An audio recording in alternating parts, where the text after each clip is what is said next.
Komisi Pemberantasan Korupsi atau KPK menetapkan Menteri Sosial Juliari P. Batubara atau JPB sebagai tersangka kasus dugaan suap bantuan sosial penanganan pandemi COVID-19 untuk wilayah Jabodetabek di tahun 2020. Penetapan tersangka ini merupakan tindak lanjut atas operasi tangkap tangan yang dilakukan KPK pada Jumat 5 Desember 2020 dini hari. Ketua KPK Firly Bahuri menyebutkan KPK menetapkan 5 orang tersangka.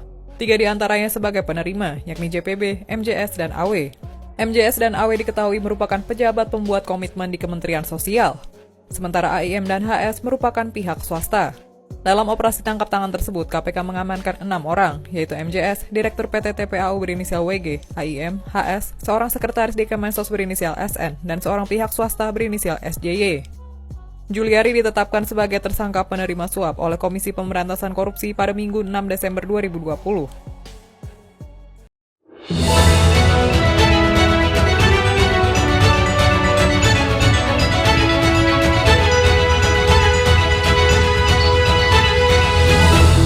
Selamat pagi pemirsa, kembali lagi bersama saya dalam program Berita Hukum dan Kriminalitas.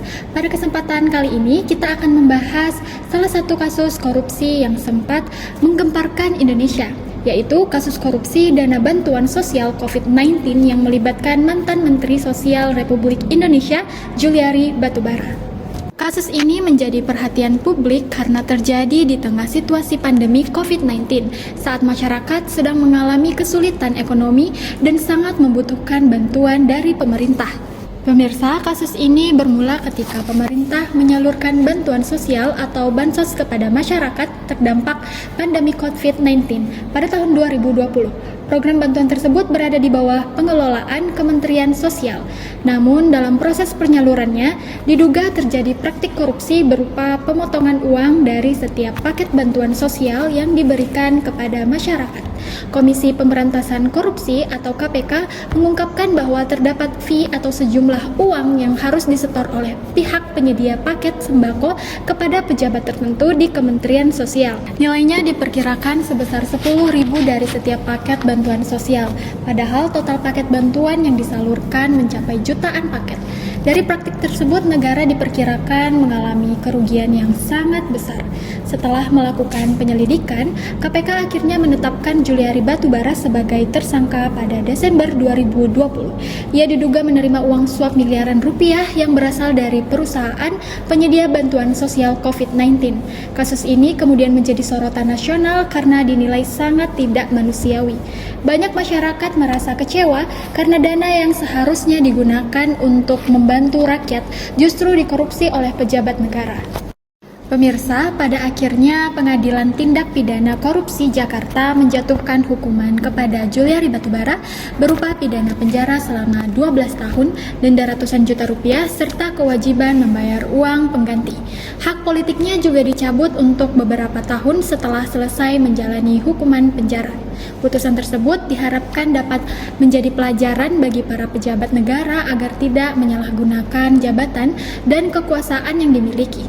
Kasus korupsi bantuan sosial COVID-19 ini menjadi bukti bahwa korupsi dapat terjadi bahkan di tengah kondisi darurat ketika masyarakat sangat membutuhkan bantuan. Sebagai warga negara, masyarakat berharap penegakan hukum terhadap tindak pidana korupsi dapat dilakukan secara tegas dan adil agar kepercayaan publik terhadap pemerintah tetap terjaga.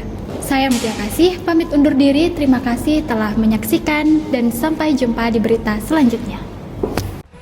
Setelah menyaksikan berita tadi, mari kita kaitkan kasus tersebut dengan pembelajaran kita, yaitu pertanggungjawaban subjek khusus. Pembahasan ini penting karena dalam hukum pidana, tindak semua orang dapat dipidana dengan cara yang sama. Ada tindak pidana tertentu yang hanya dapat dilakukan oleh orang-orang dengan kedudukan atau status tertentu. Disinilah konsep subjek khusus menjadi penting. Sebelum masuk ke subjek khusus, kita perlu memahami terlebih dahulu apa yang dimaksud dengan pertanggungjawaban pidana. Secara sederhana, pertanggungjawaban pidana adalah keadaan ketika seseorang dapat dimintai pertanggungjawaban atas perbuatan yang dilakukannya karena memenuhi unsur-unsur tindak pidana. Menurut Muljono, pertanggungjawaban pidana berkaitan dengan adanya kesalahan atau skuld pada diri pelaku. Artinya, seseorang tidak dapat dipidana tanpa adanya kesalahan yang dapat dipertanggungjawabkan. Selain itu, Simons mengatakan bahwa seseorang hanya dapat dipidana apabila perbuatannya melawan hukum dan dapat dipertanggungjawabkan kepadanya. Lalu, apa yang dimaksud dengan subjek khusus? Subjek khusus adalah orang yang memiliki status, jabatan, profesi, atau kedudukan tertentu yang menjadi syarat dalam suatu tindak pidana. Artinya, tindak pidana tersebut tidak bisa dilakukan oleh sembarangan orang. Hanya orang yang memiliki posisi tertentu yang dapat dikenakan pasal tersebut. Contohnya, antara lain hakim yang menerima suap, polisi yang menyalahgunakan wewenang, pegawai negeri yang melakukan korupsi jabatan, serta menteri yang menyalahgunakan kekuasaan. Dengan demikian, jabatan atau status pelaku menjadi unsur penting dalam tindak pidana. Pertanggungjawaban subjek khusus dalam tindak pidana korupsi, konsep subjek khusus sering muncul karena banyak pasal korupsi berkaitan dengan penyalahgunaan jabatan. Pejabat negara memiliki kewenangan besar dalam mengelola anggaran, mengambil keputusan, dan menjalankan kebijakan publik. Karena memiliki kekuasaan, maka mereka juga memiliki tanggung jawab hukum yang lebih besar. Ketika seseorang pejabat menyalahgunakan kewenangannya untuk keuntungan pribadi, maka ia dapat dimintai pertanggungjawaban pidana sebagai subjek khusus.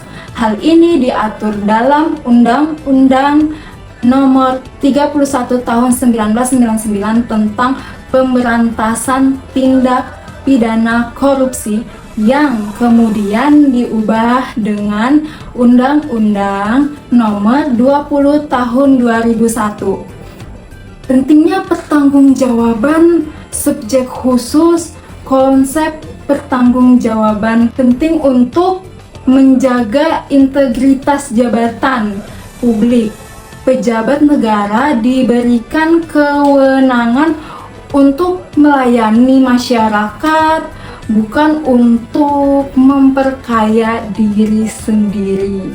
Karena itu, ketika pejabat menyalahgunakan kekuasaan, hukum harus ditegakkan. Pertanggungjawaban pidana harus diterapkan dan pelaku harus menerima sanksi sesuai dengan perbuatannya. Dengan adanya pertanggungjawaban subjek khusus, diharapkan pejabat negara lebih berhati-hati dalam menjalankan tugas dan wewenangnya.